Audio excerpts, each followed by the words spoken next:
ሰላም ጤና ይስጥልን ክብራና ክብራት ይህ በጠለስ ሚዲያ ባሳይ ደርቤ የሚቀርበው የዘወትር ፕሮግራማችን ነው። እናም በዛሬው ዝግጅታችን ልዩ ልዩ ጉዳዮችና ወቅታዊ መረጃዎችን ወደ እናንተ የምናደርስ ይሆናል። ስለዚህ የጠለስ ሚዲያ ሜምበርና ሰብስክራይበር በመሆን ስቴሮችን በማበርከት ሁሉም ዝግጅቶቻችንን ላይክ ሼር እያደረጋችሁ በማጋራት እስከ ፕሮግራማችን ፍጻሜ ድረስ አብራችሁ ትቆዩ ዘንድ በአክብሮት እንጋብዛለን። በነገራችን ላይ እስካሁን ድረስ የምትሰጡንን አስተያየቶች እናነባለን እና ስለምትሰጡን ገንቢ አስተያየቶች፣ መልካም አስተያየቶች፣ ስለ አሉታዊ አስተያየቶችም ጭምር ያለን ምስጋና መግለጽ እንፈልጋለን።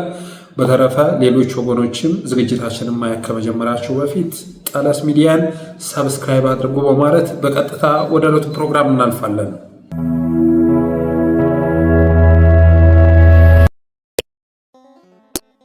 ወደ መጀመሪያው መረጃ ሲሸጋገር እፎይን የተመለከተ አብይን የተመለከተ መረጃ ወደ እናንተ የማደርስ ይሆናል።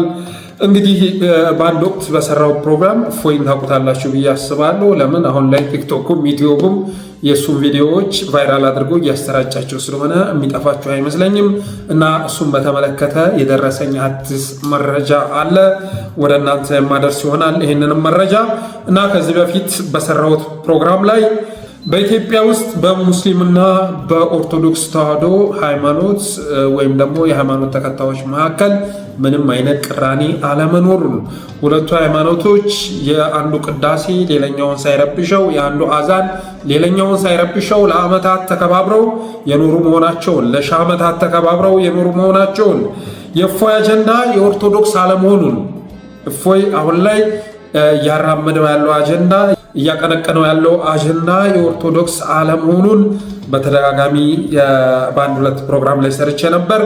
እፎይ የሚባለው ልጅ ማንነቱ አማራ አለመሆኑንም ገልጬ ነበረ ከቪዲዮ ማስረጃ ጋር። ሃይማኖቱም ሙስሊም ሆኖ የኖረ መሆኑን የሚገልጽ የቪዲዮ መረጃ ወደ እናንተ አምጥቼ ነበረ።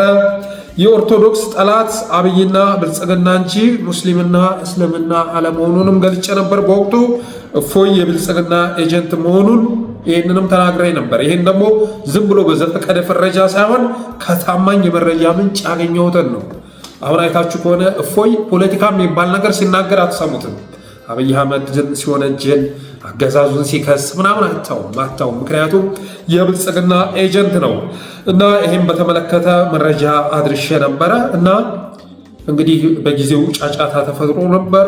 በመጅሊስም በኩል አንዳንድ የኡስታዞችም ጭምር እፎይ የተባለው ልጅ በቁጥጥር ስር እንዲውል ብዙ ሲንጫጩ ነበረ። ከዛ በኋላ ያንን ተቃውሞ ሰምቶ አገዛዙ ምን አደረገ በሚለው ላይ አንዳንድ መረጃዎችን ወደ እናንተ ሳደርስ አገዛዙ ብርቱካንን እንጂ እፎይን አልያዘም እና ብርቱካንን ብቻ ሳይሆን ከነግብረ አበሮቿ ሰብስቦ ይዞ እውነትና ውሸቱን መርምሮ ጥፋቷን ለይቶ በ24 ሰዓት ውስጥ ዶክመንታሪ ቀምሮ ለህዝብ ማቅረቡ የሚረሳ አይደለም እና ያንን ያደረገው አገዛዝ ግን እፎይ የሚባለውን ሰውዬ ሊያገኘው አልቻለም። እሱን ለህግ ማቅረብ አልቻለም። እንኳን ለህግ ሊያቀርብ ቀርቶ ፕሮግራሙንም ማቋረጥ አልቻለም። እፎይ እያስተላለፈ ያለውን ፕሮግራም አሁን ላይ አጠናክሮ ቀጥሏል እና እሱን እንኳ እንዲቋረጥ ማድረግ አልቻለም። የብዙ ወንድሞችን ወገኖችን ዩቲዩብ ቻናል እያዘጋ ቲክቶክ እያዘጋ ከጥቅም ውጭ የሚያደርገው አገዛዝ እፎይ ግን በሁሉም ፕላትፎርም የሱ ቪዲዮዎች ቫይራል ሆነው ሲንቀሳቀሱ እሱን እንኳ መክታት አልቻለም። ከዚያ ይልቅ እፎይ ይታሰር ሲባል የተሰሙ ዓለም አቀፍ ድምፆች ደግሞ አስገራሚ ነበሩ። ዓለም አቀፍ ድምፆች ፈረንጆች ሳይቀሩ ድምፅ ሲሆኑት ነበረ። ፈረንጆች ሳይቀሩ ነጮች ሳይቀሩ ድምፅ ሲሆኑ ነበረ። እንግዲህ አቡነ ጴጥሮስ ከኤርፖርት ላይ ሲባረሩ፣ አቡነ ሉቃስ በሌሉበት ሲፈረድባቸው ድምፅ ያልሆኑ ፈረንጆች ወይም ዜናውን ያልሰሙ ፈረንጆች በሚገርም ሁኔታ ግን እፎይ ይታሰር የሚል ዘመቻ እንደተከፈተ መጅሊሱ መግለጫ እንደወጣ ደግሞ ተቃውሟቸውን ይዞ ሲመጡ አይተናል። ከዚህ ባለፈ ደግሞ አገዛዙ እፎይ የኦርቶዶክስ ድጋፍ ያለው እንዲመስል በጸረ ኦርቶዶክስ ተዋህዶ በእህተ ማርያም በኩል እውቅና እንዲሰጠው ሲያደርግ ነበር። እፎይ ስለሚባለው ወንድማችን ይሄ ወንድም እንግዲህ ቁርአኑ ላይ ያለውን የተናገረው የጨመረ ነገር ያለ አይመስለኝም። ብዙ ጊዜ እኔም የሱን ነገር አይቻለሁ። እፎይ የተጻፈውን አነበበ እንጂ በራሱ የፈጠረው ያለ አይመስለኝም ብላ የተነገረችው ያለ ምክንያት እንዳይመስላችሁ። እፎይ የኦርቶዶክስ ድጋፍ ያለው እንዲመስል ሆን ብሎ አገዛዙ ያደረገው ነው። ከዚያ ደግሞ ወደ እፎይ ስንሸጋገር እፎይስ ያ ተቃውሞ ከተሰማ በኋላ ምን አደረገ፣ ምን ተከሰተ በሚለው ጉዳይ ላይ አጭር መረጃ ወደ እናንተ ሳደርስ ለተወሰነ ጊዜ ያህል ብቅ ጥልቅ ሲል ከሰነበተ በኋላ በሰፊው ተከስቷል። አሁን ላይ በሁሉም ፕላትፎርም ተከስቷል ማለት ይቻላል። ቲክቶኩን፣ ዩቲዩቡን፣ ፌስቡኩን የሚያጥለቀልቀው የእሱ ቪዲዮ ሆኗል፣ የእፎይ ቪዲዮ ሆኗል። እና ዮናስ ሙሉነህ ወይም ሜኑ ማኛ ላይ ሳይቀር እየቀረበ 10,000 ሰው ላይቭ የሚከታተለው ሰው ሆኗል። ጸረ ኦርቶዶክስነትን በውስጡ በድብቅ የሸከፈ ጸረ እስልምና ሙቭመንት አቀጣጥሏል። ጸረ እስልምና ሙቭመንት አቀጣጥሏል እፎይ አሁን ላይ የሚናገራቸውን ንግግሮች የሚያቀርባቸውን ማስረጃዎች ብትመለከቱ እስልምና ላይ ከፍተኛ የሆነ ጥቃት እየፈጸመ ነው። ያ ትርጉሙ ለአማኙ ምንም ይሁን ምን እኔ ማወቅ አልችልም፣ ግን እንደ አንድ ኦርቶዶክስ አማኝ ሁኜ ሳስበው የእስልምና ፒላሮች ለመነቅነቅ ጥረት እያደረገ ነው። ከፍተኛ ጥረት እያደረገ ነው። እስልምናን ሳይሆን በፈተና የምትንገላታውን የኦርቶዶክስ ተዋሕዶ ቤተክርስቲያን ለበለጠ መከራ የሚደርግ ተግባሩን አጠናክሮ ቀጥሏል። እፎይ እያደረገ ያለው ነገር እስልምናን እሱ ላይ ተጽዕኖ የሚያመጣ አይደለም። እስልምና ላይ ተጽዕኖ የሚያመጣ አይደለም። ሙስሊሞች እሱ የሚናገራቸውን ነገሮች ያውቋቸዋል። አውቀው ነው ሃይማኖቱን የሚከተሉት ሙስሊም የሆኑት። ግን እፎይ እያደረገ ያለው ነገር ተጠቂ የሚያደርገው ማንን ነው? ኦርቶዶክስ ተዋሕዶን ነው። በብዙ ፈተና በብዙ ችግር ውስጥ ያለችውን ቤተክርስቲያን ለበለጠ ችግር እንድትዳረግ የሚያደርግ አስተምህሮ ነው እያስፋፋ ያለው። ኦርቶዶክስን ብቻ ሳይሆን አማራንም ጭምር ሰሜን ኢትዮጵያንም ጭምር እሱም በዝርዝር እመጣበታለሁ። ግን ኦርቶዶክስን ብቻ ሳይሆን አማራን፣ ሰሜን ኢትዮጵያን ጭምር ችግር ውስጥ የሚያስገባ ስራ ነው እየሰራ ያለው። ኦርቶዶክስን በሚያወድመው ወይም በሚያዳክመው አገዛዝ ላይ የአቅሙን በትር በማሳረፍ ፈንታ አብይንና ኦህዴድን ትርፍ በትርፍ በሚያደርግ ጎዳና ውስጥ ተዘፍቋል እፎይ እና አብይ አህመድ እፎይ እየሰራ ካለው ስራ ከፍተኛ የሆነ ትርፍ እያገኙ ነው። ይህንንም እመጣበታለሁ። ከእፎይ አጀንዳ የኦርቶዶክስ ትርፏ ምንድን ነው? ይህን አስባችሁበት ታውቃላችሁ? እፎይ አሁን እያራመደው ካለው አጀንዳ ኦርቶዶክስ የምታተርፈው ምንድን ነው? የኦርቶዶክስ የልብ ውጋት ዳንኤል ክብረትና አብይ አህመድ ወይስ ነብዩ መሐመድ? የኦርቶዶክስ የልብ ውጋቱ ነው እረፍት የነሷት ቃር የሆኑባት ዳንኤል ክብረትና አብይ አህመድ ወይንስ ነብዩ መሐመድ? ይህንን መመለስ ያስፈልጋል። የኦርቶዶክስ የህልውና አደጋ ምንጮች ቤተ መቅደሷ ውስጥ ያሉ ሰዎች ወይስ ከመቅደስ ውጭ ያሉ ሰዎች፣ እስልምና ውስጥ ያሉ ሰዎች፣ መስጂድ ውስጥ ያሉ ሰዎች? የኢትዮጵያ ኦርቶዶክስ ተዋሕዶ ቤተክርስቲያን አሁን ላይ የህልውና አደጋ እያመጡባት ያለው እዛው መቅደሷ ውስጥ ያሉ ጳጳስ ተብለው የተሾሙ በይቅርታ የተመለሱ ጳጳሳት ናቸው። መስጂድ ውስጥ አይደለም። የኢትዮጵያ ኦርቶዶክስ ተዋሕዶ ቤተክርስቲያን ትሬት ያለው ሙስሊሞች አይደሉም። ትሬቱ ነው የተከሰቱት የራሷ መሪዎች ናቸው፣ የራሷ አገልጋዮች ናቸው። ሌላው ደግሞ የእነ እፎይ ጥበቃ የሚያስፈልገው ዓለሙን የሚጠብቀውና በዓለሙ ሁሉ የሚወደሰው ኢየሱስ ክርስቶስ ወይስ በጥፊ የሚጠፈጠፉት መነኮሳት፣ ቀሳውስት፣ ምዕመናን? ማነው ጥበቃ የሚያስፈልገው? አሁን በተጨባጭ ኢየሱስ ክርስቶስ እንግዲህ ዓለሙ ሁሉ የሚያወድሰው ዓለም ሁሉ የሚጠብቅ ጌታ ነው አይደለም ኢየሱስ ክርስቶስ።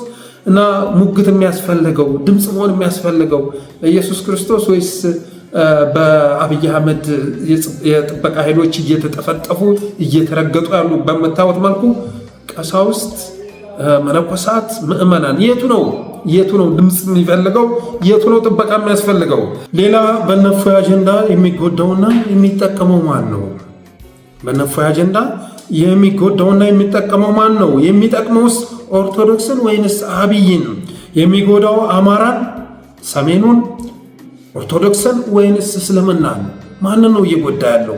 እና በእነዚህ ጥያቄዎች ላይ በግልጽ ማሰብ ያስፈልጋል። የእነ እፎይ አጀንዳ የሚጠቅመው ማንን ነው? አጀንዳውስ የኦርቶዶክስ ነው ወይ በሚለው ጉዳይ ላይ ማሰብ ያስፈልጋል። ያምኖ እንግዲህ እነ እፎይ የእስልምና ምሰሶዎች መነቅነቁን አጠናክሮ ቀጥሏል።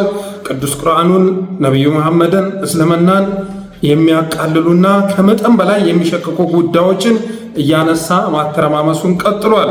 እና ከዚህ ባለፈም ደጋፊው ሸላሚው እልፍ አላፍ ሆኗል። በኦርቶዶክስ ስም የእሱ ቪዲዮ ስር እየገቡ ጽዩፍ ኮሜንት የሚሰጡ የብልጽግና የሳይበር አርሚዎች ኦርቶዶክስ ያደረገኝ አምላክ ይክበርልኝና ሙስሊም ባለመሆኔ ኮራለሁኝ የሚሉ ኮሜንቶችን በብዛት እየሰጡ ይገኛሉ። ከዛ ባለፈ ግን ትንሽ ነገር ኮሽ ሲል ጫጫታ የሚፈጥሩ ኡስታዞች አሁን ላይ አገዛዙ ላይ ጫና ማድረግ ትተዋል። ከዚያ ይልቅ እንደውም እፎይን ከሚቃወሙት ይልቅ ድጋፍ የሚሰጡ ሙስሊም መስለው ድጋፍ የሚሰጡ ወይኔ እስከዛሬ እኮ ሳናቅ ብዙ ነገር አወቅን የምከተለው ሃይማኖቴ ምናምን እያሉ አስተያየት የሚሰጡ ሙስሊም መሰል ሰዎች ተበራክተዋል። ሌላ እንግዲህ አሁን አብይና የኦሮሞ አገዛዝ ምን እያደረገ ነው? ይሄ ነው በአዲስ የደረሰው መረጃ። ይሄ ነው አብይ ወይም የኦሮሞ አገዛዝ የእፎይን አጀንዳ አንጠልጥሎ ምን እያደረገ ነው በሚለው ጉዳይ ላይ ለጠለስ ሚዲያ አዲስ መረጃ ደርሶናል። እንግዲህ አብይ ማለት የኦሮሞ አገዛዝ ማለት በስመ አብ ብለህ ባርከው በሚል ቪዲዮ ኦሮሞ ከጎኑ ለማሰለፍ ሲጥር አይተናል። በስመ አብ ብለህ ባርከው የሚል ቪዲዮ አቀናብረው ለቀው ከዛ ኦርቶዶክስን ሰለባ በሚያደርግ መልኩ ኦሮሞን ከጎናቸው ለማሰለፍ ጥረት ሲያደርጉ አይተናል። ኢቭን በብርቱካን ጉዳይ እንግዲህ አገዛዙ ነው ሲወነጀል የነበረው ኦሮሞ ተወነጀለ ብለው ጫጫታ ሲፈጥሩ ነበር። ይሄንን ደግሞ ጀዋርም ሲናገሩት የነበረ ነው። በዚህ ጉዳይ ላይ የኦሮሞ ሕዝብ ለማነሳሳት ጥረት ሲያደርጉ ነበር ብሎ ጀዋር መሐመድ ተናግሯል። ከዛ ባለፈስ ሰላማዊ ሰልፍ አሰልፈው ሁሉ ራሱ የብልጽግና ካድሬ መፈክር እያሰማ ሌላውን ሲያስወግዝ እና የኦሮሞ ሕዝብ ከአገዛዙ ጎን ለማሰለፍ ጥረት ሲያደርጉ አይተናል። እና በብልጽግና ቤት እንደዚህ አይነት ነገር የታወቀ ነው። የሆነ ወንጀል ታስተራለህ፣ በሆነ ሰው አማካኝነት ታስተራና የምታስፈርጀውን ሕዝብ ታስፈርጃለህ፣ ሰለባ የምታደርገውን ሕዝብ ሰለባ ታደርጋለህ፣ ከጎንህ የምታሰልፈውን ሕዝብ ከጎን ታሰልፋለህ። እና አብይ አህመድ የእፎይን ቪዲዮ በመጠቀም በሀገር አቀፍ ደረጃ አንዳንድ ቁልፍ የሚባሉ ሙስሊሞችን ከጎኑ ከማሰለፍ ባለፈ የአረቦችን ድጋፍ ለማግኘት እንደ አህመድን ጀበል አይነት በርካታ ኡስታዞችን ከጎኑ አሰልፎ እየተንቀሳቀሰ መሆኑን የሚገልጽ መረጃ ደርሶናል።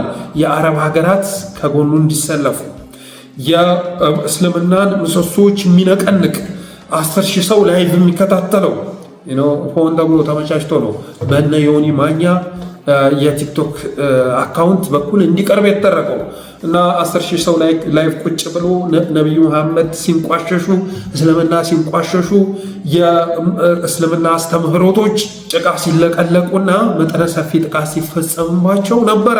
ያንን ተጠቅሞ እያንዳንዷን የእፎይን ንግግር እያንዳንዷን የእፎይን ቪዲዮ አስተርጉሞ አቀናብሮ በኤምባሲዎች በኩል ለአረብ ሀገራት ለማድረስ ጥረት እያደረገ መሆኑን የደረሰ መረጃ ያመለክታል።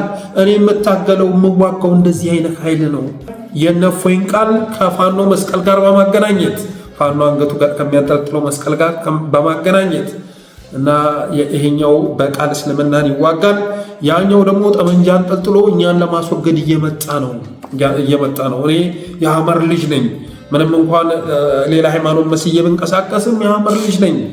እስልምና ማስፋፋት እፈልጋለሁኝ። ይሁንና ሰሜኑ ደግሞ የኦርቶዶክስ ተዋህዶ እምነት ተከታይ ነው። ስለዚህ ሰሜኖቹ ተባብረው እኔና እስልምናን ለማጥፋት እየመጡ ነው። ከአባን የሚያፈራረሱት እግረ ቀጫጭን የሆኑ ኢትዮጵያውያን ናቸው ተብሎ እንደተጻፈ ሁሉ የእስልምና ምሰሶ የሚነቀንቁ እግረ ቀጫጭኖች ተፈጥረዋል፣ ተነስተዋል። የእፎይን ማንነት በመቀየር እፎይ እንግዲህ ማንነቱ ኦሮሞ ነው፣ የኦሮሞ ተወላጅ ነው። ግን አማራን በማድረግ ከፍተኛ የሆነ ፕሮፓጋንዳ እየተሰራ መሆኑን የደረሰ መረጃ ያመለክታል። የእፎይን ቃል ከፋኖ መስቀል ጋር በማገናኘት ራሱን ኢትዮጵያን የአረብ ሊግ አባል ማድረግ የሚሻ ሙስሊም አድርጎ በማቅረብ የኦርቶዶክስ ተዋህዶ አማኝ ሆነው የሰሜን ኢትዮጵያ ኃይሎች እርሱንና እስልምናን ሊያጠፉ እየመጡ መሆናቸውን በመናገር የጦር መሳሪያና የገንዘብ ድጋፍ ካደረጉለት የጸረ ሙስሊም ኃይሎች ቤዝ የሆነችውን ኦርቶዶክስንና ሰሜኑን ድምጥማጡን ማጥፋት የሚችል መሆኑን በመግለጽ ድጋፍ እየጠየቀ መሆኑን የደረሰ መረጃ ያመለክታል። የእፎይን ንግግር በመጠቀም የራሱን ትርፋማነትና የኦርቶዶክስን፣ የአማራን፣ የሰሜኑን ጠላትነት ለአረብ ሀገራት ለማስተዋወቅ ጥረት እያደረገ ነው። እፎይ በቲክቶክ በዩቲዩብ የሚያሰራጨው ቃል እስልምናን የሚያንቆሽሽ ነቢዩ መሐመድን የሚያጠለሽ ቃል እሱ የሚዋጋውና ሰሜን ላይ የሚንቀሳቀሰው ፋኖ የእሱም አቋም መሆኑን በመግለጽ የነ ዩናይትድ አረብ ኤሚሬትስ የነ ቱርክ የነ ሳውዲ አረቢያ ድጋፍ ይደረግለት ዘንድ በቆንስላዎች በኩል ጥረት እያደረገ መሆኑን የሚገልጽ መረጃ ደርሶናል። ከዚህ ባለፈም ከጠየቀው ድጋፍ መካከል ቱርክ ይኸው በምታየው መልኩ 3 አውሮፕላን ሙሉ የጦር መሳሪያ እንደላከችለት የደረሰ መረጃ ያመለክታል። እና መለስ ብላችሁ ስታስቡት እፎይ ያልተያዘው ያለ ምክንያት አይደለም። ይህንን ነገር ማስቆም ሲገባ ኢትዮጵያውያን በጣም ብዙ ችግር አለባቸው። የማንነት ፖለቲካ መከራቸውን እያበላቸው ነው። ይሄ ሁሉ ባለበት ሁኔታ የእፎይ አውዳሚ አስተምሮ እንዲሰራጭ የተደረገው ለዓላማ ነው። አብይ አህመድ እየተጠቀመበት ስለሆነ ነው የሚል መረጃ ደርሶናል። በእርግጥም ደግሞ አብይ አህመድ ይህን አያደርግም ተብሎ አይታሰብም። የትናንት ታሪክን መለስ ብለን ስናስብ በዛ በሰሜኑ ጦርነት ላይ ያደረገው ነገር የሚረሳ አይደለም። አሜሪካ የእሱን እጅ መጠምዘዝ እንደምትፈልግ በመናገር ጸረ አሜሪካ የሆነ ሙቭመንት እንዲቀጣጠል በማድረግ ከዛ ሰሜኑ ስፔሻሊ አሜሪካን ለማውገዝ ወደ አደባባይ ወጥቶ እንደነበር የሚረሳ አይደለም። ኖሞር እየተባለ ማለት ነው። አሜሪካ ዲቪንጂ ግድባችንን እንዳንሞላ ልትከለክለን አችልም እያልን ሁሉ እንድንጮህ ሲያደርግ ነበር። በጎን በኩል ደግሞ ይሄ ነው እንግዲህ የሰሜን ኢትዮጵያ ህዝብ ይሄ ነው አሜሪካ ጠል የሆነ ህዝብ ነው እያለ አሜሪካኖች ደግሞ እሱን ድጋፍ እንዲያደርጉለት እሱን ስልጣን ላይ እንዲያቆዩት ስራ ሲሰራ ነበረ። ኖሞር እያለ ሲያስጮህ ነጩ ፖስታ ወደ ነጩ ቤተመንግስት እያለ ህዝብን ሲያነሳሳ ከቆየ በኋላ እነ ሄርሜላ ሁሉ ወደ ኢትዮጵያ መጥተው ኖሞር ለማለት ሲሞክሩ ኖሞር ከዚህ በኋላ አያስፈልግም ብሎ እነሱን አሽቀንጥሮ ግን አሜሪካ እይታ ውስጥ እንድንገባ እንዳደረገን የሚዘነጋ አይደለም። እና አሁን ላይ አብይ እየጨፈጨፈን ነው፣ በድሮን እየመታን ነው ብለን ምንጮህ ራሱ የሚሰማን ያላገኘ ነው። ስለዚያ ነው ኖሞር ብላችሁናል፣ ሰውኛም ኖሞር ብለናችኋል የሚል ሆኗል መልሳቸው።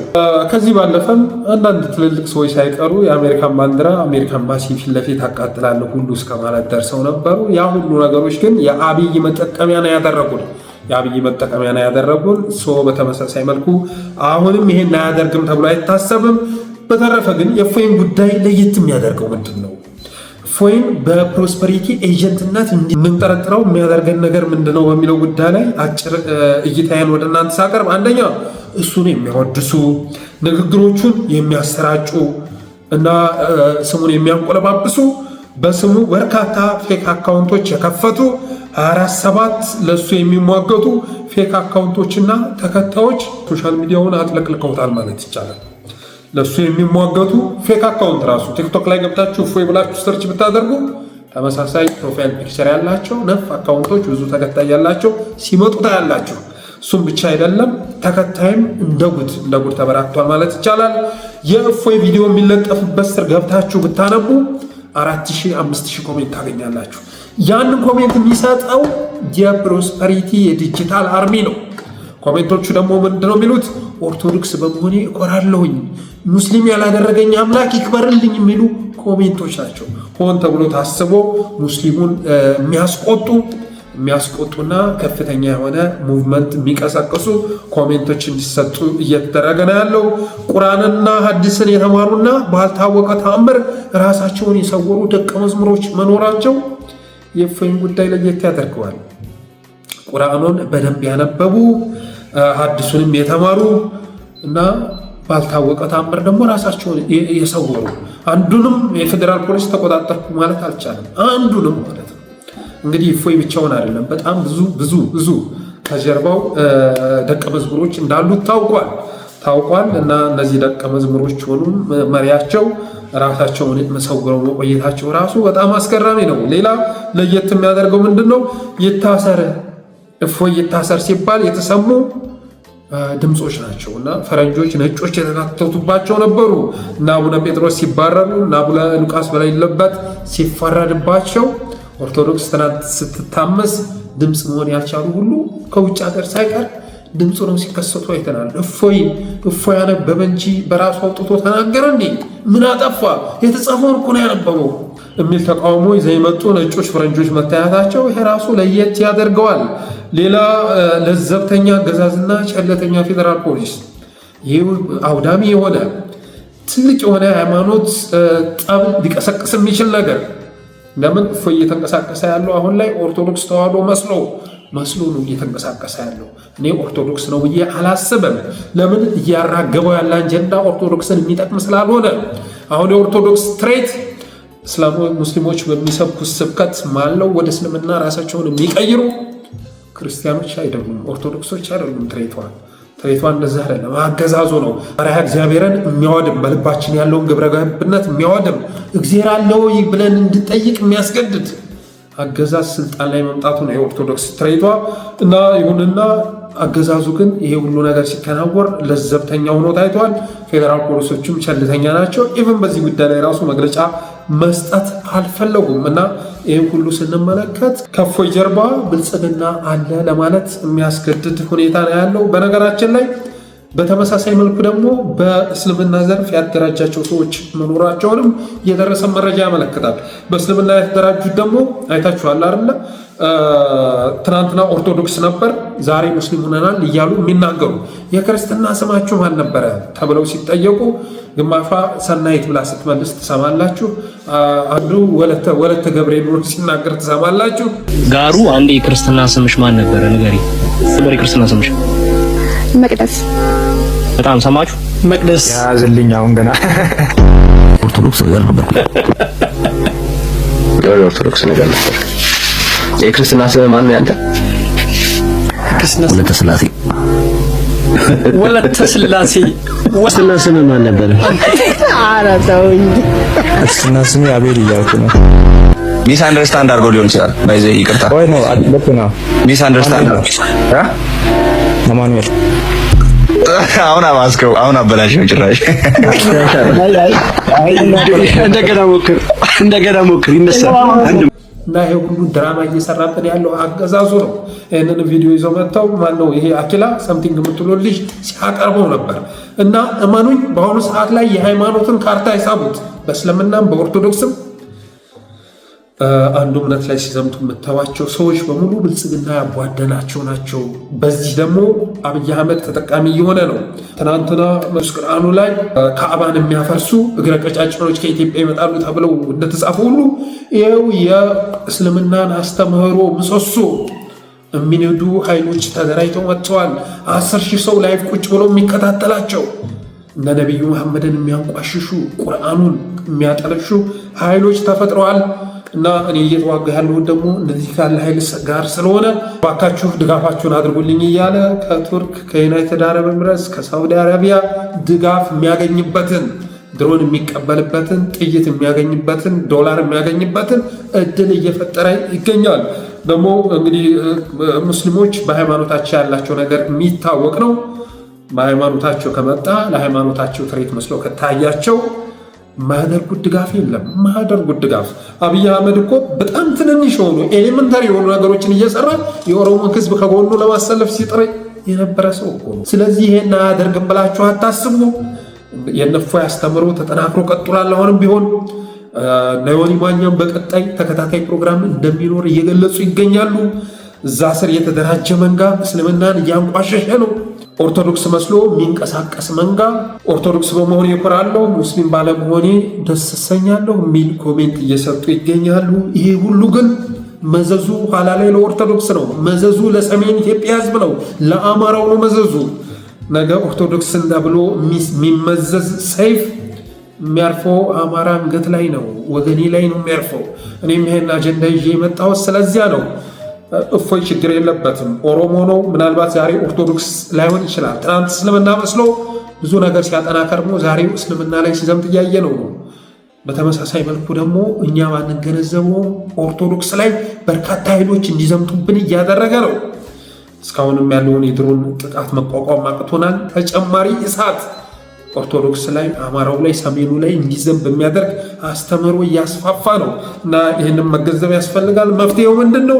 በእፎይ የተቀጣጠለው ሙቭመንት የሚጎዳውንና የሚጠቅመውን ዓላማውንና ግቡን አስፈላጊነቱንና መዘዙን ጠንቅቆ መረዳት ያስፈልጋል። የሚያመጣው መዘዝ ጠንክሮ መረዳት ያስፈልጋል። አብይ አህመድ በቸልታ እየተመለከተው ነው። ዛሬ የአማራ ድምፅ እንዳንሆን የፌስቡክ አካውንቶቻችን ቀይ በቀይ ሆነዋል። የግማሹ ጠፍቷል። ዩቱብ በየጊዜው ይዘጋል። ብዙ ነገር ይከሰታል። ግን ይሄ ልጅ ደግሞ ሃይማኖትን መሰረት ባደረገ መልኩ የሚገራርም ነገር ሲናገር ያንን ሀሳቡን እንዲያስተላልፍ ፕላትፎርም የተመቻቸለት ያለ ምክንያት አይደለም እና ይህ በእፎይ የተቀጣጠለው ሙቭመንት ብዬ ነው እኔ እንትን ጸረ እስልምና የሆነ ሙቭመንት በተመሳሳይ መልኩ ደመቅ ስላላለ ነው እንጂ ኦርቶዶክስም ላይ ዘመቻ የሚከፍት ኃይል እየተደራጀ እየመጣ ነው እና ይህ አደረጃጀት የሚጎዳውና የሚጠቅመውን ዓላማውንና ግቡን አስፈላጊነቱና መዘዙን ጠንቅቆ መረዳት ያስፈልጋል። አጀንዳው ኦርቶዶክሳዊ ወይስ ብልጽግናዊ? ይህንን መመለስ ያስፈልጋል። የእፎይ አጀንዳ ኦርቶዶክሳዊ ነው ወይ? የኢትዮጵያ ኦርቶዶክስ ተዋሕዶ ቤተክርስቲያን በዓል እንዳታከብር፣ ትንሣኤ እንዳታከብር ዛሬ ቢቢሲ ያወጣውን ዘገባ አይታችኋል። እነ ደረጃ ሀብተወልድ ፋኖ ተገደለ እያሉ ሲዘባርቁ ነበረ። የለም ንጹሐን ናቸው የተገደሉ ስንል ነበር። ዛሬ ቢቢሲ ያወጣውን ዘገባ ብትመለከቱ ንጹሐን ወገኖቻችን መቃጠላቸውን መንደዳቸውን ትረዱ ነበር። እኔ በጠዋቱ አልቅሻለሁ፣ አስለቅሶኛል። ዘገባው አሳዝኖኛል። የምሬን ነው የምላቸው። ጭስ በጭሱ አካባቢው ጨለማ ውጦት ነበረ። እንግዲህ የተደፋው ኬሚካል መርዝ ማለት ነው። እዛ ውስጥ የሚቃትቱ ነፍሶች ነበሩ። የሚቃትቱ የተፈጠሩበትን ቀን የሚረግሙ ነፍሶች ነበሩ የሚል የምስክርነት ቃል ቢቢሲ ላይ ተጽፎ ሳነብ አዝኛለሁ። እና እንደዚህ አይነት ጥፋት እየፈጸመብን ያለ አገዛዝ ባለበት ሁኔታ ነቢዩ መሐመድ ጋር ሄዶ የሚላተም እስልምና ጋር ሄዶ የሚላተም ሰው ይሄ ኦርቶዶክሳዊ ሳይሆን አጋንንታዊ ነው። ዓላማውም ኦርቶዶክስ ላይ ሌላ ጥፋት፣ ሌላ ጥቃት ማቀነባበር ነው። አሁን ላይ ድጋፍ የሚሰጡ ሰዎች እንዳሉ ትልልቅ ሰዎች ሁሉ እንዳሉ ሰምቻለሁ እና ይሄንን መረዳት ያስፈልጋል። ያወቁትን ለሌሎች ማስረዳትና ማንቃት ያስፈልጋል። ቋንቋቸው እንጂ ማንነታቸው አማራ ለመሆኑን እፎይ ያደራጀው ኃይል ቋንቋ አማርኛ ቢሆንም አማራ ለመሆኑን ለምን መዘዙ እሱ ለተወለደበት ማህበረሰብ አይደለም፣ እኛ ለተወለድንበት የአማራ ማህበረሰብ ነው መዘዞ የሚመጣው። አቅም የለንም፣ ራሳችንን የምንቀላቀልበት አቅም የለንም። የዩናይትድ አረብ ኤሚሬትስን የቱርክን ድሮን የምንቋቋምበት አቅም የለንም። ሲጀመርም አጀንዳው እኛ አይደለም፣ አንፈልግም። ነቢዩ መሐመድ የእስልምና ነቢይ ናቸው። ያን ማክበር አለብን። የእስልምና አስተምሮች የእነሱ ናቸው። የኦርቶዶክስ አስተምሮ የእኛ ነው። ስለዚህ አይመለከተን፣ ያመኑበትን መከተል ይችላሉ እና ያወቁትን ለሌሎች ማስረዳትና ማንቃት ያስፈልጋል። ቋንቋቸው እንጂ ማንነታቸው አማራ ለመሆናቸውን መግለጽ፣ በእምነትም ትናንት ሙስሊም የነበሩ መሆናቸውን መግለጽ ያስፈልጋል። የአገዛዙ ንቅናቄ መሆኑን ይሄ የእፎይ ሙቭመንት የአገዛዙ ንቅናቄ መሆኑን ተረድቶ ባለቤትነቱም ሆነ ተጠያቂነቱን ለአገዛዙ መስጠት ያስፈልጋል።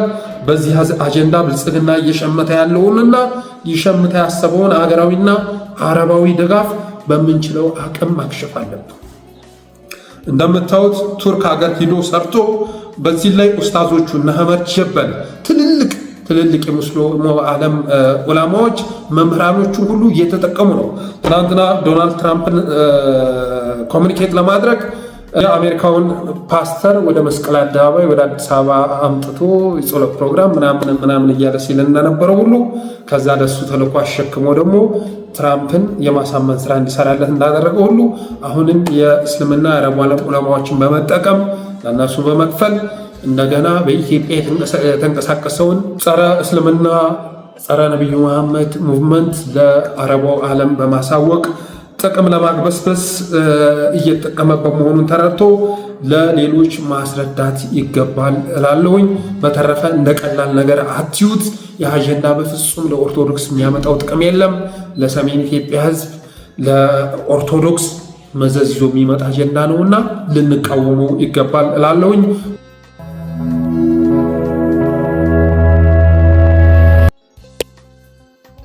ወደ ቀጣው መረጃ ሲሸጋገር ስዩም ተሾመን ይመለከታል። ስዩም ተሾመ ስኳሬን ይመለከታል እና ስዩም ተሾመ በትናንቱ ፕሮግራሙ ላይ የኔንም ስም አንስቶ ጭምር ባለፈው ሲቀርብበት ስለነበረው ክስ ማስተባበያ ሰጥቷል እና እንግዲህ እንደሚታወቀው ፖሊስ ስዩም ተሾመን ለፍርድ ቤት እንዲያቀርብ ትዕዛዝ ቢሰጥም ማቅረብ ባለመቻሉ የተነሳ አንድ ፖስት አጋርተን ነበረ።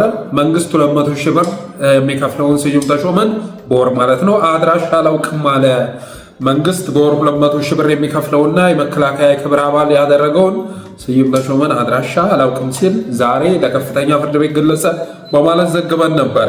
ይህ ግለሰብ በአማራነታቸው በስር ላይ የሚገኙትንና ጉዳያቸው በፍርድ ቤት እየተከታተሉ ያሉትን አቶ ዮሐንስ ቧያለውና የተከበሩ አቶ ክርስቲያን ታደለን ግለሰቡ ስማቸውን በመጥቀስ ታጥቀው መንግስት እንገለብጣለን ብለዋል በማለት በፍርድ ሂደቱ ላይ ተጽዕኖ መፍጠር በችሎት መድፈር ተከሷል።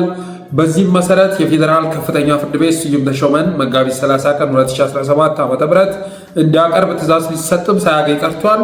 ተከሳሹን ፍርድ ቤት እንዲያቀርብ የታዘዘ የፌዴራል ፖሊስ የመንግስት ተንታኝና የመከላከያ ክብረ አባል የሆነው ስዩም ተሾመ አድራሻውን አላውቅም በማለት ሳያቀርቡ ቀርቷል የሚል ዘገባ ወደ እናንተ አድርሰን ነበር እና ይህም በተመለከተ ስዩም ተሾመ ትናንትና ማስተባበያ ይዞ መጥቷል።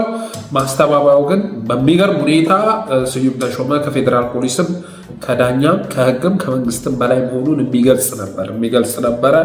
ከዳኛው ጨምሮ አቃቢ ህግ የለ፣ ፌዴራል ፖሊስ የለ፣ ተከሳሾች የሉ፣ ጠበቆች የሉ። የሁሉንም ስም በጅምላ ሲያጠለሽ፣ ሲያንቋሽሽ፣ ሲያስፈራራ፣ ሲዝት ትመለከታላችሁ እና ሙሉ የአንድ ሰዓት ከ26 አካባቢ ፕሮግራም ነው የሰራው።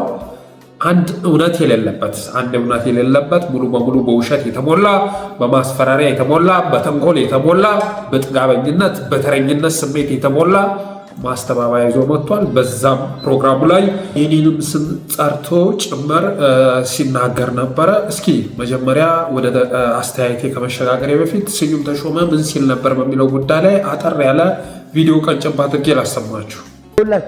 በዚህ ጉዳይ ወንጀል ሰርቶ ታሰረ የተባለ ጋዜጠኛ ምናምንኛ አንደኛ ጠበቃ ሄኖክ አክሊሉ።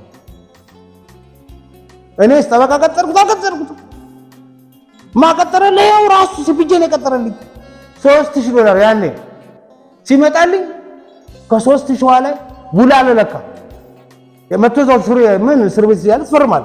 እኔ ምን እንደፈረምኩ ሁሉ አላውቅም። ያለ ለካ እነሱ ጠበቃ እንዲሆኑ ሄኖክ አክሊሉ። ከዛስ 3000 ሲመጣልኝ ከ3000 ላይ $1000 ይበላል ሄኖክ አክሊሉ። ከዛስ የመስከረም ጠበቃ ነው ሄኖክ አክሊሉ። የገነትስ ሄኖክ አክሊሉ። የጎበዜስ ሄኖክ አክሊሉ። የምናምንት ሄኖክ አክሊሉ። የቧያለው ሄኖክ አክሊሉ። የሄኖክ አክሊሉ ሰውዬ ስራ ፈልግና ምናምን ስራ ብያፍኩስ ነው ጽሁፉ። አንድ ሰው ጽፎ ጠበቃው ነው የሚከሰኝ። የከሰሰኝም እሱ ነው። ጉዳይን ያቀረቡትም የሚከራከሩት እነሱ አለ። ሄኖክ ነው የሚጽፋት ነው ደግሞ እሱ ጽፎ ይሰጣቸዋል። ኤልያስ መሰረት ያወጣል። አዲስ ስታንዳርድ ይቀበላል። ኢሳት ይቀበላል። አሳየ ደርቤ ይቀበላል። ከዛ ሙሉ ዝርዝርላችሁ ሸገር ሚዲያ ይቀበላል። ቪኦኤ አማርኛ ይቀበላል። በሸገር ታያች የኔ ቲዩብ ይቀበላል። ያው እንደሰማችሁት ነው እንግዲህ ስዩም ተሾመ ከዳኞቹ መካከል መሀል ዳኛውን ነጥሎ ሲያሸማቀቅ ታያላችሁ። ከዚህ በፊትም የዳኛ ሲያሰቃየኝ ነበር በማለት ዳኛውን ሲያስፈራራው ታያላችሁ። የመከላከያ ሰራዊት የክብረ አባል መሆኑን በመግለጽ ያገዛዙ አገልጋይ መሆኑን በመግለጽ ዳኛውን ስልታዊ በሆነ መልኩ ሲያስፈራራው ሲያሸማቀቅ ታያላችሁ። የኔን ጉዳይ አቃቢ ህግ እንዴት ነው የሚያየው? የፍትህ ሚኒስተሩ እንዴት ነው የሚያየው? የፌዴራል ፖሊስ እንዴት ነው የሚያየው? እያለ ሲፈነጭ ታያላችሁ። እስር ቤት ያሉ ጉዳያቸው በህግ እየታየ ያሉ ተጠርጣሪዎችን እነሱ ላይ ዘመቻ ሲከፍትባቸው ታያላችሁ። የተከበሩ ጠበቆችን ብዙ እየለፉ ያሉ እስረኞች ጋር እየተገላቱ ያሉ ጠበቆችን ሲያሸማቀቃቸውና ሲወነጅላቸው ታያላችሁ። እና አጠቃላይ የተናገረው ነገር ከዚህ በፊት ክርስቲያን ታደለና ዮሐንስ ቧያለው በችሎት የተናገሩትን እሱን የሚያጠናክር ነው። ይኸው ምንድነው ዮሐንስ የተናገረውን ለምሳሌ ስንመለከት በችሎቱ የቀረቡት አቶ ዮሐንስ ቧያለው ይህንን ግለሰብ ካሁን በፊትም በስም ማጥፋት ወንጀል ከስሼው በፍርድ ቤት ተቀጥቷል። ፖሊስ ቋሚ አድራሻ ቢኖረውም በተደጋጋሚ ሂዶ እያየ ሰላምታ እየሰጠው ነው የሚመለሰው ሲሉ አስተያየታቸውን ሰጥተዋል። በተጨማሪም ተከሳሹ ያኔ የተቀጣው ቅጣት ባለመፈጸሙና ትምህርት ባለማግኘቱ አሁንም ተመሳሳይ ድርጊት እየፈጸመ መሆኑን አቶ ዮሐንስ ተናግረዋል። አቶ ስዩም ተሾመ መንግስት ቤት የሰጠው ደሞዝ የሚከፍለው እና ተሽከርካሪና ጥበቃ የመደበለት የመንግስት አክቲቪስት እንደሆነ የገለጹት አቶ ዮሐንስ አማራ ቢሆን ኖሮ ፖሊስም ሆነ አቃቢ ሕግ ከየትም ፈልጎ አንጠልጥሎ ያመጣው ነበር ብለዋል። ሌላው ከሳሽ አቶ ክርስቲያን ታደለ በበኩላቸው የፌዴራል ፖሊስ አድራሻውን አላውቅም ማለቱ ወስፌ ሲለግም ቅቤ አይወጋም የሚለውን አባባል እውነተኝነት እንደሚያሳይ ገልጸው ስዩም ማለት የኢትዮጵያ መንግስት ጠባቂ ፖሊስ የመደበለትና የመንግስት ተከፋይ የቤተ መንግስት ቡና አጣጭና ሐሜት ነጋሪ ነውም ብለዋል። አቶ ክርስቲያን እኔን አጅባችሁ ሰሉኝና ቤቱን ላሳያችሁ። የመንግስቱ ሹመኛን የሚጠብቀ የፌዴራል ፖሊስ አካል እኛን የህዝብ እንደራሴዎችን ከቤተሰባችን ፊት ደብድቦና ዋርዶ ለማምጣት ያልተቸገረው ፌዴራል ፖሊስ ላገኛችሁ አልቻልኩም ማለቱ ስላቅ ነው። እውነቱን ንገሩ ካላችሁ ስዩም ያልታሰረው አማራ ስላልሆነ ነው ሲሉ ለፍርድ ቤቱ ተናግረዋል። ክርስቲያን ታደለ እና ስዩም ተሾመ በማናለብኝነት በትናንትናው ዕለትም ሌላ ፕሮግራም ይዞ በመምጣት ወንድሞቻችንን ሲያጠለጥላቸው ነበር። ጠበቃዎቻችንን ሲዘረጥጣቸው ነበር። የሌለ ወንጀል ሲለጥፍባቸው ነበር። በነገራችን ላይ በሽብር ወንጀል የሚከሰሱ ተጠርጣሪዎች ለነሱ የሚቆሙ ጠበቆች አብዛኞቹ በነፃ የሚያገለግሉ ናቸው። እነዚህም ጠበቆች አንደኛ ጠበቃ ሄኖክ አክሊሉ፣ ሁለተኛ ጠበቃ ሰለሞን ገዛኸኝ፣ ሶስተኛ ጠበቃ ቤተ ማርያም እዝራ፣ አራተኛ ጠበቃ አዲሱ እና የመሳሰሉት ጠበቆች በነፃ የሚያገለግሉ ናቸው። ለምሳሌ እኔ አንድ ዓመት ሙሉ ፍርድ ቤት ስመላለስ ባለፈው ዓመት ማለት ነው እነ ጠበቃ ሄኖክና እነ ጠበቃ አዲሱ ኔጋ ሲመላለሱ የነበሩት ፍርድ ቤት ሲመላለሱ የነበሩት ያለ አንድ ክፍያ ነው። ዓመቱን ሙሉ እኔ ማለዳ ስነሳ አብረው ማለዳ እየተነሱ ደግሞ ቀጠሮ በየሳምንቱ ነበር። ችሎት ላይ ያሉ ዘረኛ ዳኞች በየሳምንቱ ነበር የሚያመላልሱኝ። መጨረሻ ላይ 9 ዓመት ፈርደውብኛል። 1 ብር አልከፈልኳቸውም። 1 ብር። ስዩም ተሾመ ስማቸውንም የሚያጠለሻው ሆን ብሎ ነው። ሲፒጄ ሲጀመር ለጋዜጠኛ ነው የሚከፍለው። ስዩም ተሾመ ደግሞ ጋዜጠኛ አይደለም። ስዩም ተሾመ አልዋልተኛ ጥቅመኛ የሆነ ግለሰብ ነው። ተቀጣሪ ነው። ማይክራፎን ነው። ጋዜጠኛ አይደለም ስዩም ተሾመ። ስለዚህ ሲፒጄ 3000 ከፍሎኝ 1000 ለሄኖክ አክሊሉ ከፍያለሁ የሚለው ፍጹም አልዋልታ ነው። ውሸት ነው። እነ ሄኖክ አክሊሉ ምናልባት ወደፊት ከፍተኛ የሆነ ሽልማት የሚገባቸው ከእያንዳንዱ በሽብር ወንጀል ተጠርጣሪ ከሆኑ ወገኖች ጎን ተሰልፈው ፍዳቸውን እየበሉ ያሉ፣ ጊዜያቸውን እያቃጠሉ ያሉ፣ ነፃ ሰርቪስ እየሰጡ ያሉ ጠበቆች ናቸው። ጀግና ጠበቆች ናቸው። እነዚህ ጠበቆች ደግሞ ሽልማት የሚያስፈልጋቸው ናቸው። እውነቴን ነው የምላችሁ። እኔ ገንዘብ አቅም ቢኖረኝ በመጀመሪያ ኮንትሪቢዩት ማድረግ የምፈልገው ለእነዚህ ጠበቆች ነው። ለእነዚህ ጠበቆች ብዙ ስራ እየሰሩ መሆኑን አውቃለሁኝ እና ሲዘረዘር የመስከረም አበራ ጠበቃ ሄኖክ አክሊሉ ነው። የክርስቲያን ታደለ፣ የዮሐንስ ቦያለው፣ የዳዊት በጋሻው፣ የጎበዜ ሲሳይ ብሎ ይዘረዝራል። እነዚህ ሁሉ ሰዎች ግን ለሄኖክ አክሊሉ እንከፍላችኋል ቢባሉ ምንም የከፈልነው የለም ብለው ነው የሚመልሱላቸው። 0.5 ሳንቲም ኢቨን የታክሲ የነዳጅ እንኳ ሳይከፍሉ ነው አገልግሎት እየሰጧቸው ያሉት እና እነዚህን ቆራጥ ጠበቆች አሸማቆ ወንጅሎ በሱ ምትክ እስር ቤት ለማስገባት ጥረት ሲያደርግ ታያላችሁ ስዩም ተሾመ። በነገራችን ላይ ስዩም ተሾመ ለነገር የምወደው ዛሬ ሰለሞን ተካልኝ ያለበትን ቦታ ብታስተውል ጥሩ ነው። በሂደት ላይ ያለ ሰውነት እየተጫማተረ እየቀነሰ እየሟሸሸ ያለ ሰው ነህ እና ጉዞ ላይ ያለ ሰው ነህ። ስለዚህ ወደ ቀልብ ብትመለስ ጥሩ ነው። ዛሬ አመቼ ብለህ ከሳሽ የለም ብለህ ጠቅላይ ሚኒስትሩን ይዘህ ያልዘመክበት የለም፣ ያላጠለሸው ያላቆሸሽከው የለም። አንተ ውስጥህ በድፍ ተሞልቶ የውስጥህን እድፍ ያልደፋበት ሰው አለ እንዴ? ያልወነጀልከው ሰው አለ እንዴ? ያላሳሰርከው መስከረም አበራን ታክል ንግስት እስር ቤት ገብተህ ስታብጠለጥላት ነበር፣ ስታቆሸሻት ነበረ። ገነት አስማማውን ስትወነጅላት ነበር። ገነት አስማማው ጀግና ሴት መሆኗን አሳምሬ ያውቃለሁ። ሀቀኛ የአቋም ሴት ነች። እንዳንተ ያለ ሰው ጋር የምትወዳደር አይደለችም። በአንተ አፍ የምትጠራ አይደለችም። ታውቃለህ፣ ደግሞ ይህንን ኳሊቲዋን አሳምረህ ታውቃለህ። ምን አይነት የአቋም ሰው እንደሆነ ታውቃለህ። የምትጠላትም ስለዚያ ነው።